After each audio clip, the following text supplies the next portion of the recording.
IPL-ന്റെ 18ാം സീസണിന്റെ തുടക്കം പാളിയെങ്കിലും പിന്നീട് സ്വപ്നതുല്യമായ കുതിപ്പിലൂടെ എതിരാളികളുടെ പേടി സ്വപ്നമായി മാറിയിരിക്കുകയാണ് 5 പ്രാവശ്യം ചാമ്പ്യന്മാരായ മുംബൈ ഇന്ത്യൻസ് ടീം ഇപ്പോൾ.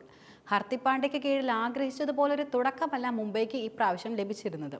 പക്ഷേ ആദ്യത്തെ 5 മത്സരങ്ങളിൽ അവർക്ക് ജയിക്കാനായത് ഒന്നിൽ മാത്രമായിരുന്നു. ഇതോടെ പോയിന്റ് പട്ടികയുടെ 9ാം സ്ഥാനത്തേക്ക് മുംബൈ കൂപ്പുകുത്തി വീണു. അവിടെ നിന്നായിരുന്നു മുംബൈ ഉയർത്തെഴുന്നേറ്റതെന്ന് പറയാം. തുടർച്ചയായ 6 മത്സരങ്ങളിൽ ജയിച്ച് പടയോട്ടം നടത്തുകയാണ് ഇപ്പോൾ മുംബൈ ഇന്ത്യൻസ്. 6ാം കിരീടമെന്ന റെക്കോർഡിലേക്ക് അടുക്കുകയാണ് മുംബൈ ടീം ഇപ്പോൾ.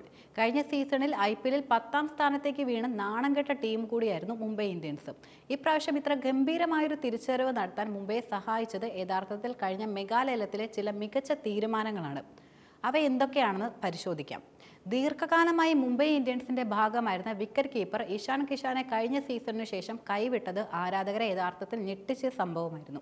ഓപ്പണിംഗ് ബാറ്റർ കൂടിയായ അദ്ദേഹത്തെ നിലനിർത്താതിരുന്നത് ശരിക്കും മണ്ടത്തരമാണെന്ന് പലരും വിമർശിക്കുകയും ചെയ്യുകയുണ്ടായി. മെഗാലയത്തിൽ ഇഷാനെ തിരികെ വാങ്ങുമെന്ന് പ്രതീക്ഷിക്കപ്പെട്ടിരുന്നു. പക്ഷേ സൗത്ത് ആഫ്രിക്കയുടെ യുവ വിക്കറ്റ് കീപ്പറായിട്ടുള്ള റയാൻ റിക്കൽട്ടനെയാണ് മുംബൈ വാങ്ങിയിരുന്നത്.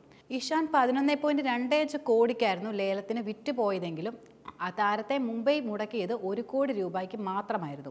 ഇഷാന് പകരം ഇതുവരെ IPL കളിച്ചിട്ടില്ലാത്ത റിക്കൽട്ടനെ വാങ്ങാനുള്ള മുംബൈയുടെ തീരുമാനം തന്നെയാണ് ശരിയെന്ന് ഇപ്പോൾ തെളിഞ്ഞു. മുൻ നായകനായിട്ടുള്ള രോഹിത് ശർമ്മയ്ക്കൊപ്പം ടീമിന്റെ ഏറ്റവും വിശ്വസ്തനായ ഓപ്പണിംഗ് ബാറ്ററായി അദ്ദേഹം ഇപ്പോൾ മാറിക്കഴിഞ്ഞിരിക്കുകയാണ്.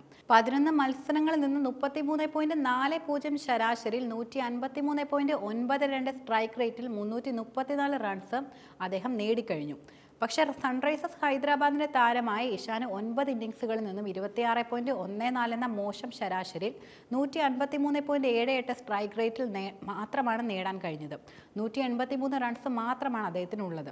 ന്യൂസിലൻഡിന്റെ സ്റ്റാർ പേസറായിട്ടുള്ള ട്രെന്റ് ബോൾട്ടിന്റെ 2ാം വരവ് കൂടിയാണ് മുംബൈ ഇന്ത്യൻസിനെ കരുത്താർജിക്കാനുള്ള പ്രധാനപ്പെട്ട മറ്റൊരു കാരണം. 2022 മുതൽ കഴിഞ്ഞ സീസൺ വരെ രാജസ്ഥാൻ റോയൽസിനൊപ്പമായിരുന്നു അദ്ദേഹം ഉണ്ടായിരുന്നത്. റോയൽസിനായുള്ള പല ഗംഭീര പ്രകടനങ്ങളും താരം നടത്തിയിട്ടുമുണ്ട്. മാത്രമല്ല കഴിഞ്ഞ സീസണിന് ശേഷം ബോൾട്ടിനെ നിലനിർത്തിയിരുന്നില്ല. ഇതിനെ തുടർന്ന് തങ്ങളുടെ മുൻ പ്രീമിയം ഫസ്റ്റ് ബൗളറെ മെഗാലയത്തിൽ മുംബൈ തിരികെ വാങ്ങുകയും ചെയ്തു. 12.5 കോടി എന്ന വലിയ തുകയാണ് ഇതിനുവേണ്ടി അവർ പ്രധാനമായിട്ടും മുടക്കിയതും. കഴിഞ്ഞ 3 സീസണുകളിലും അവരുടെ പേസ് നിര അത്ര ശക്തമായിരുന്നില്ല എന്നതും ശ്രദ്ധേയമാണ്. പക്ഷേ സ്റ്റാർ പേസ് ജസ്പ്രീത് ബുംറയ്ക്കൊപ്പം പരിചയസമ്പന്നനായ ബോൾട്ട് കൂടി ചേർന്നതോടെ മുംബൈ ബൗളിംഗ് വേറെ ലെവലായി മാറുകയായിരുന്നു.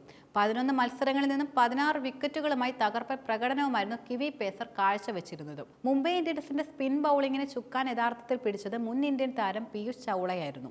പക്ഷേ ശരാശരി പ്രകടനം മാത്രമാണ് വെറ്ററൻ താരം കാഴ്ചവെച്ചിരുന്നത്. ഇതോടെ ഈ സീസണിൽ ചൗളയെ കൈവിട്ട മുംബൈ അതിനു പകരം ലേലത്തിൽ മറ്റൊരു ഇന്ത്യൻ വെറ്ററനായ കരൺ ശർമ്മയെ വാങ്ങി. ഈ നീക്കം യഥാർത്ഥത്തിൽ ക്ലിക്കായി. 3 ഇന്നിംഗ്സുകളിൽ മാത്രമേ കരൺ ഇതിനോടകം കളിച്ചിട്ടുള്ളൂ. പക്ഷേ 10 എന്ന അവിശ്വസനീയമായ സ്ട്രൈക്ക് റേറ്റിൽ 6 വിക്കറ്റുകൾ അദ്ദേഹം നേടിക്കഴിഞ്ഞിരിക്കുകയാണ്. തന്റെ അനുഭവ സമ്പത്ത് നന്നായി തന്നെ മുതലെടുത്താണ് കരൺ പന്തെറിയുന്നതും. ഇത് മുംബൈയെ നിർണായക ഘട്ടങ്ങളിൽ വളരെയധികം സഹായിക്കുകയും ചെയ്തിട്ടുണ്ട്.